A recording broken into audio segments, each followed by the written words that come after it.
Queridos irmãos, que o Senhor Jesus, nosso Divino Mestre, nos abençoe, nos ilumine e guarde. O tema desta noite é bastante interessante, porque uma das coisas que sempre preocupa muito a humanidade é o problema da morte. Para onde vamos? Como seremos recebidos? De onde viemos? O que acontecerá conosco no futuro? São inquietações que tornam, às vezes, as pessoas, mormente as mais idosas ou aquelas que são portadoras de comorbidades gravíssimas, que prenunciam uma existência mais curta, elas vivem nessa aflição.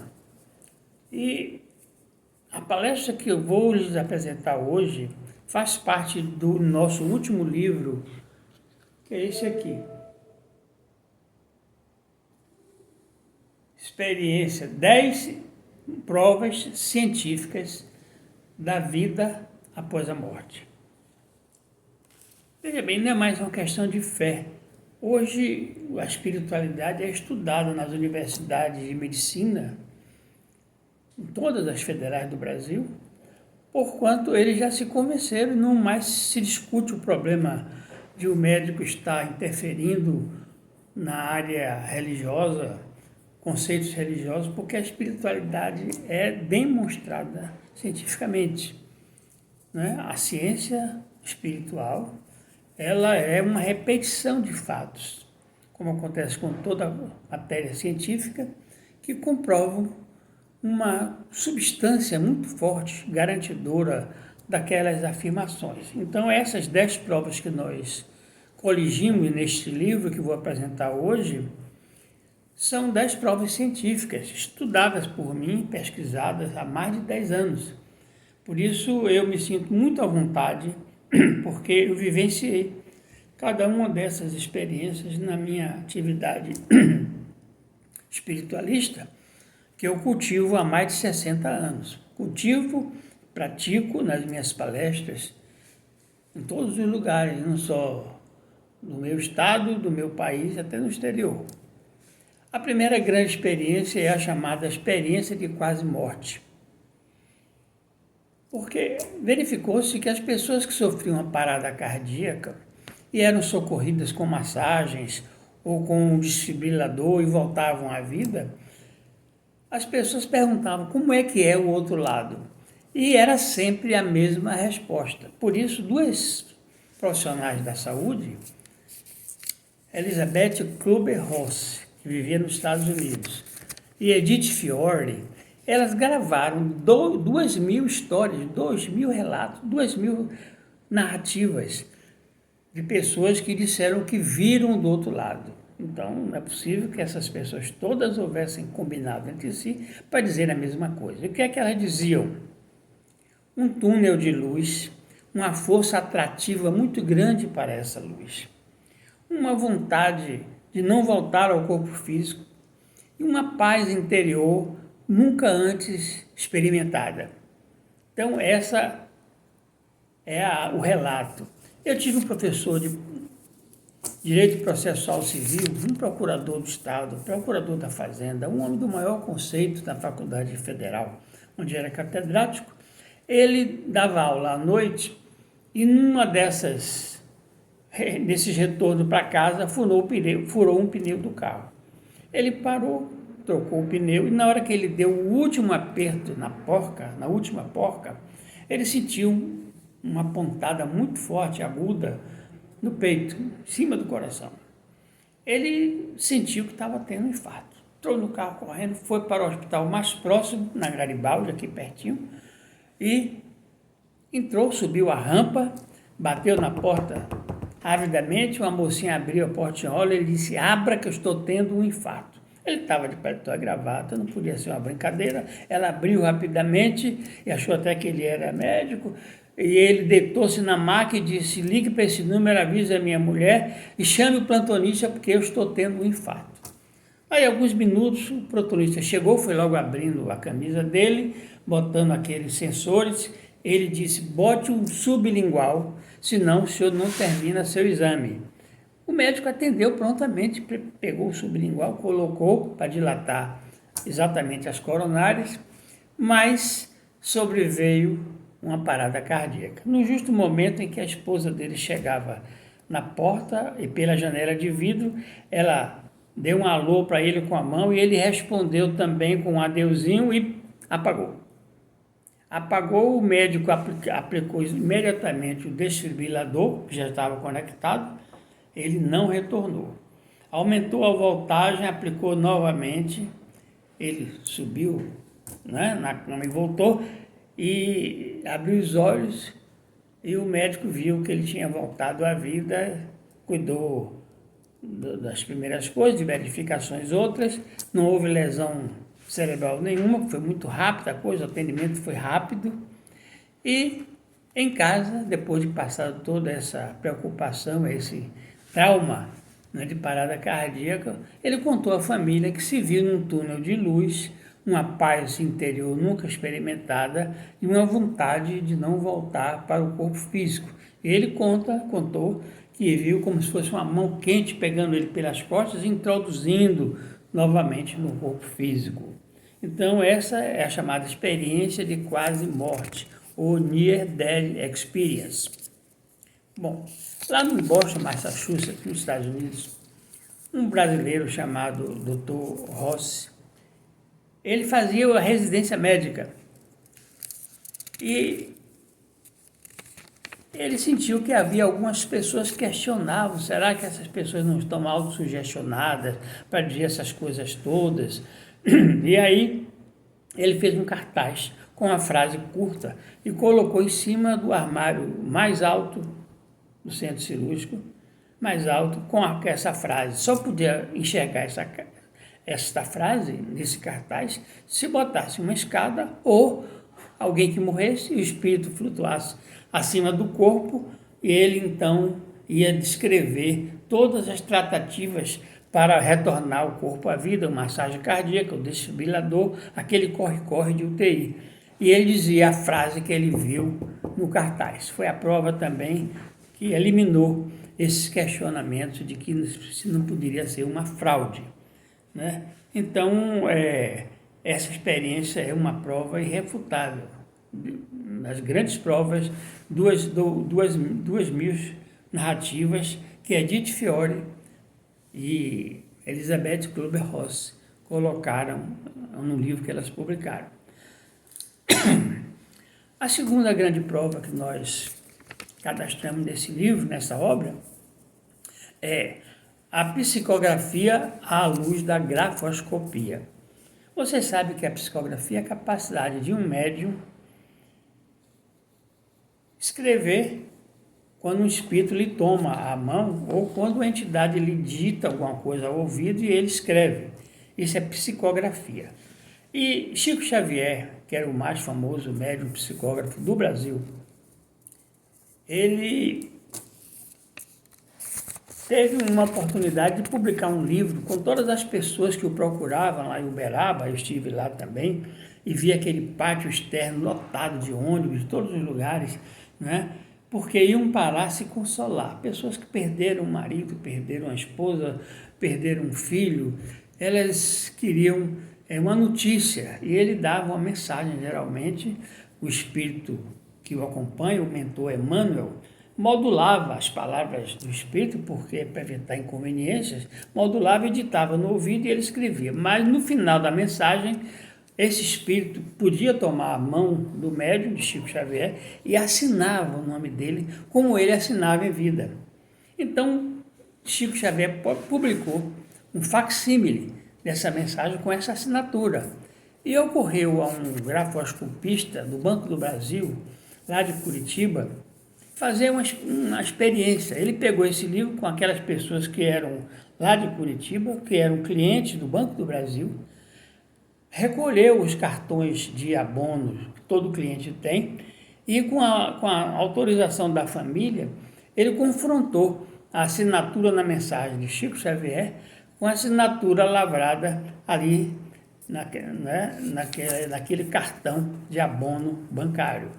Então, ele, com a sua autoridade de grafoscopista, ele era especializado em identificar problemas nos cheques, assinaturas falsas, ele confrontou e publicou um livro, a psicografia à luz da grafoscopia. Então, essa também é uma prova científica muito forte, porque um homem despido de qualquer influenciação espiritual, ele era um técnico em grafoscopia do Banco do Brasil, e ele nos deixou essa experiência. A terceira grande hipótese que nós colocamos como prova irrefutável da vida após a morte são as chamadas crianças precoces. E nós vemos aí abundantemente na mídia, na televisão, crianças de 4, 5, 6 anos tocando violino, tocando piano, tocando violão, tocando instrumentos musicais. O piano geralmente leva-se 10 anos, para ter o domínio do piano, o curso total de piano, 10 anos.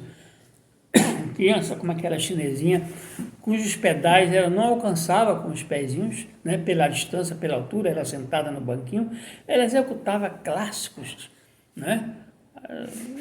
Chopin, Beethoven, executava sem pauta, sem nada, com apenas 5 anos de idade.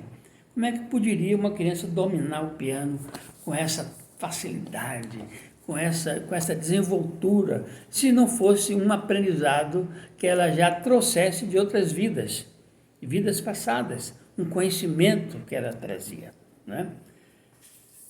Então, essa foi uma grande oportunidade de demonstração.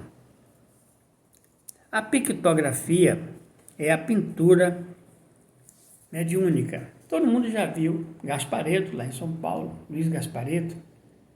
Aqui na Bahia, José Medrado, cujas telas, que geralmente um pintor leva semanas para produzir, em 2 minutos, 3 minutos, a tela estava pronta, com as mãos, não usava pincel, ele jogava a tinta na mesa, ele trabalhava, molhava as mãos, os dedos e ia montando essa tela. Em 2, 3 minutos a tela estava pronta, com várias cores, com cada autor assinando ao final da tela o nome dele: Monet, Manet, Rembrandt, Tarsila do Amaral, Van Gogh, todos, e no seu estilo. Cada um pintava no seu estilo, inconfundível. Alguns pintores, como Van Gogh, por exemplo, é difícil a pessoa fazer uma imitação do trabalho dele, Então, essas telas eram leiloadas logo após o trabalho, em benefício da instituição filantrópica que estava patrocinando aquele evento. E vários outros no Brasil todo, médiuns de pictografia. A equipe espiritual, umas dirigidas por Renoir, outras dirigidas por Monet, cada um tem um coordenador, dessas turmas que trabalham com esses médiuns. E o dinheiro arrecadado nesse leilão, eu mesmo já comprei telas, tenho aqui em casa, essas oportunidades de pintura mediúnica. A outra forma que nós consideramos como prova científica da vida após a morte são as recordações de vidas passadas. Na Índia, professor da Universidade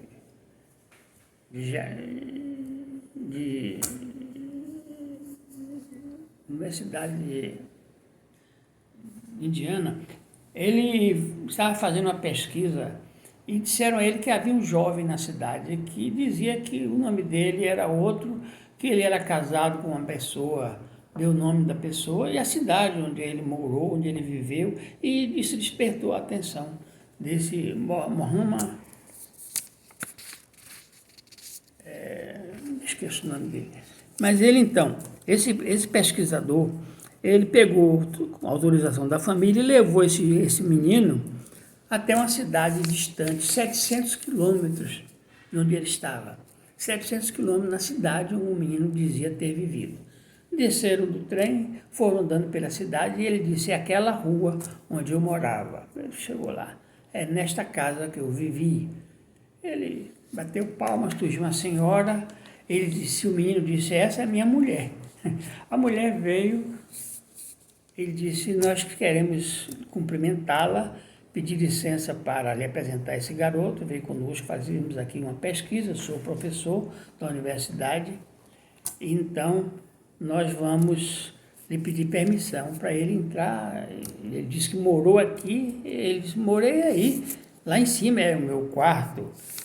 E essa senhora, dona fulana, é a minha esposa. Ela ficou surpresa, né? Porque ela era viúva já há algum tempo, e esse garoto agora dizia que era o marido dela, o falecido que reencarnou como essa criança. Subiram a escada, ele foi lá mostrar, esse é o meu quarto, e ali naquela arca, apontou para um baú, naquela arca estão as minhas coisas, que eu gostava. A mulher disse, é verdade, eu guardei ali as coisas do meu marido. Ela aí abriu e ele disse, aí tem isso, foi descrevendo todas as coisas que pertenceram a ele em vida, quando ele era casado com essa senhora. Então isso foi também, essa recordação de vidas passadas, demonstrada em livro, né? Ian Stevenson escreveu uma obra, 10 casos sugestivos de vidas passadas, narrando exatamente essas recordações passadas, né? 10 casos sugestivos de reencarnações. Esse professor, Ian Stevenson, era muito respeitado, né, como professor, uma pessoa de maior conhecimento. Então, ele deixou também essas provas, que nós chamamos de recordações de vidas passadas. A outra forma demonstrada como evidência científica de vida após a morte é a chamada ectoplasmia. A ectoplasmia é uma substância vaporosa emanada de um médium, sai pelos seus principais orifícios, nasal, a boca, os ouvidos, né? E ele fica deitado em relaxamento e o ambiente é escurecido, porque o ectoplasma ele tem melhores condições de visualização no ambiente totalmente escuro.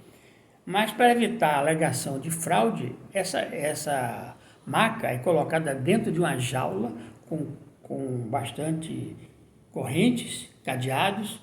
Todo mundo verifica o cadeado, aqueles experimentos formulados por William Crookes.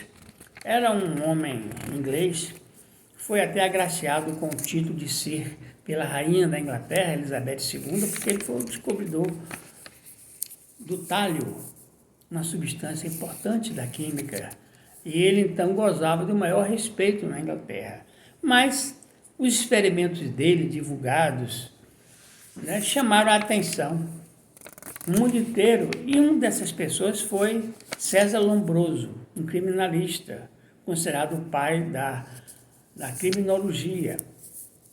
Ele veio de Turim, na Itália, disposto a desmascarar uma fraude, dizendo que era impossível essas alegações de uma substância vaporosa formar um corpo humano e esse corpo humano falar, esse corpo humano deixar marcas na cera quente, né, sem queimar a mão, né, apertar a mão de uma pessoa fortemente. Então, era uma coisa que ele achava impossível. E lá chegando no momento da emanação do ectoplasma, ele estava atento, olhando para todos os lados, verificando se havia alguma coisa, e apareceu uma senhora com um véu no rosto, a estatura mediana, e ele notou que essa senhora parecia muito com a sua falecida mãe.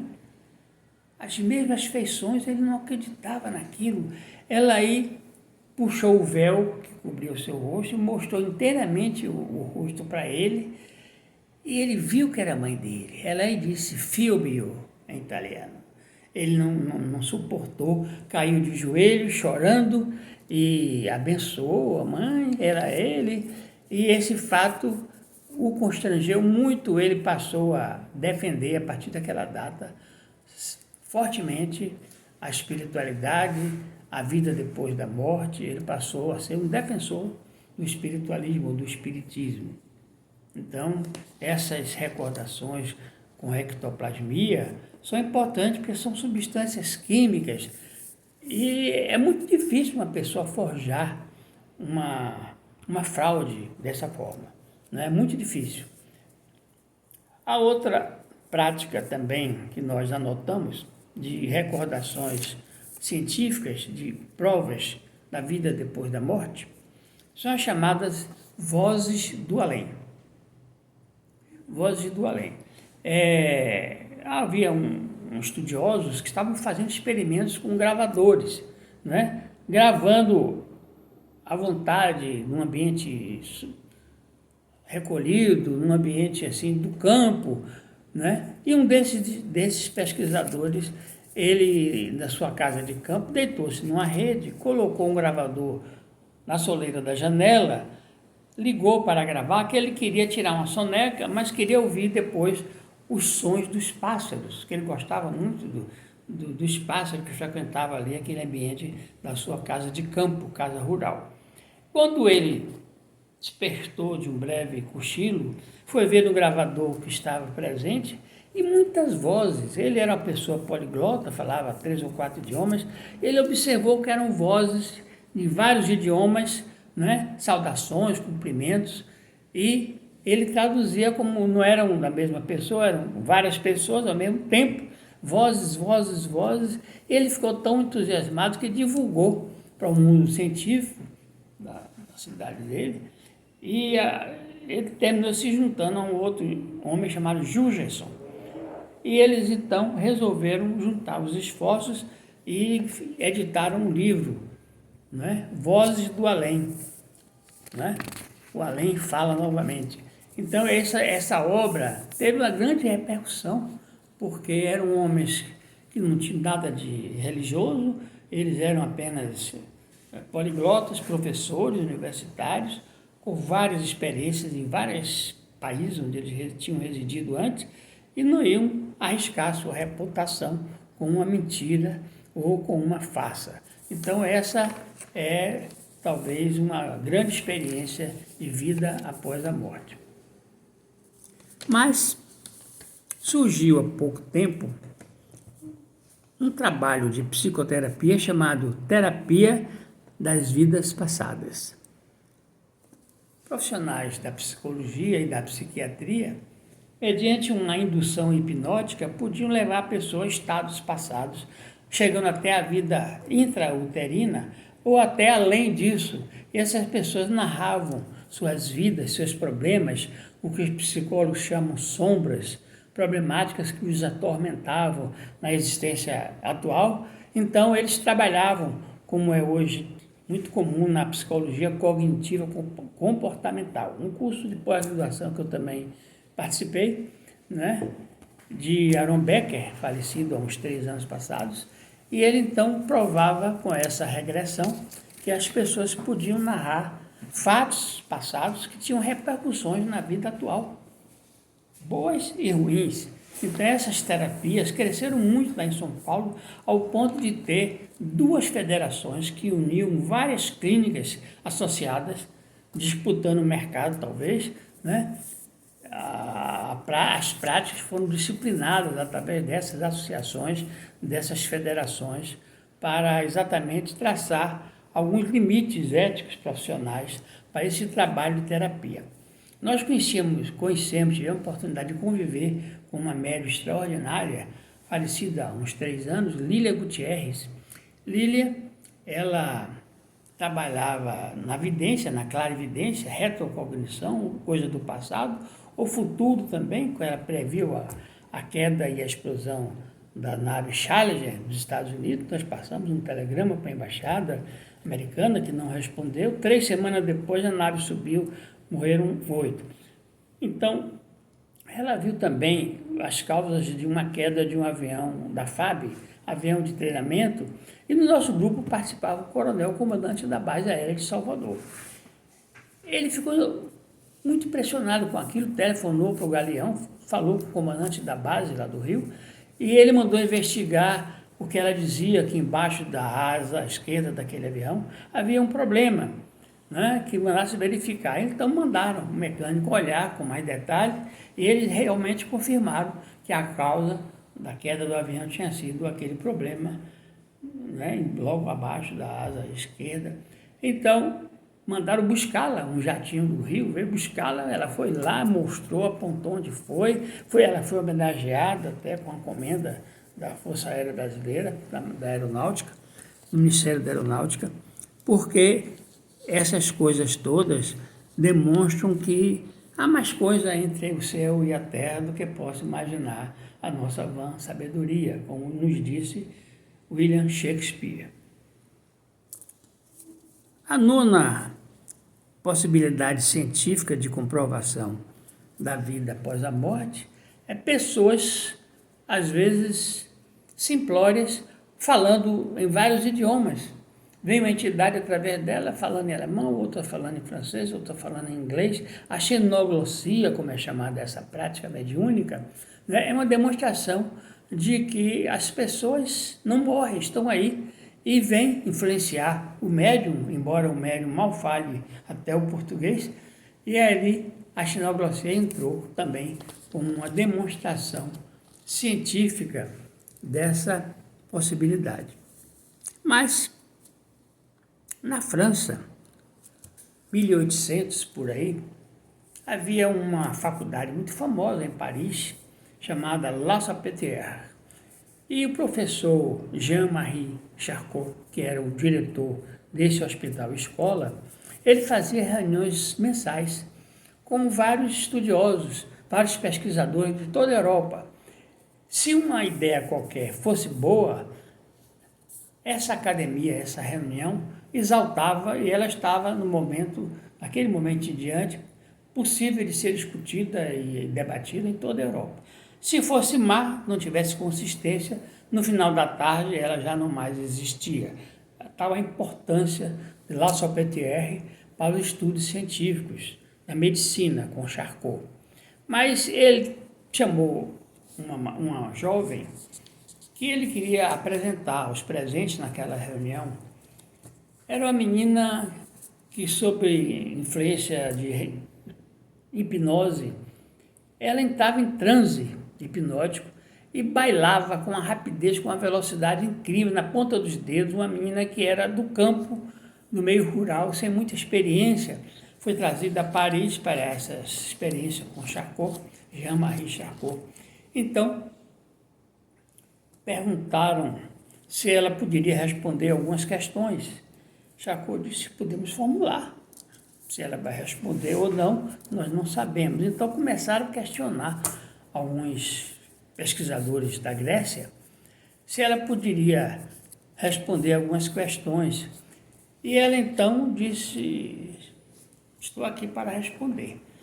Aí pediram a presença de Platão, imaginem, se Platão estivesse no mundo espiritual, se ele poderia vir dizer alguma coisa para os presentes. E ela foi ao quadro e escreveu em grego clássico, grego antigo, uma série de afirmativas de Platão, que foi um ilustre filósofo, né? Aliado juntamente com Sócrates, Aristóteles, aqueles grandes sábios filósofos da Grécia. Então, essa experiência de Jean-Marie Charcot foi também muito célebre no mundo científico. Essas são as principais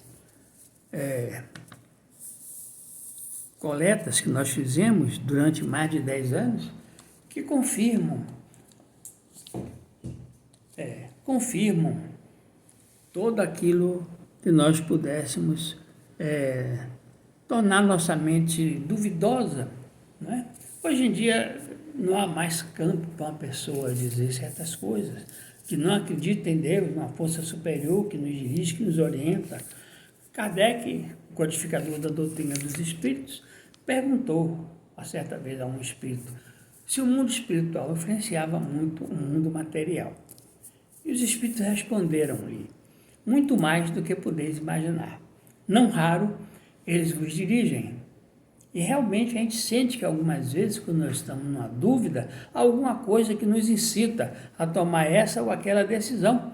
Eu mesmo, com a minha advocacia, às vezes chega uma questão para mim que eu no momento não atino qual seria a melhor solução, o melhor caminho, vou para casa, durmo, no dia seguinte acordo com a solução clara na minha mente.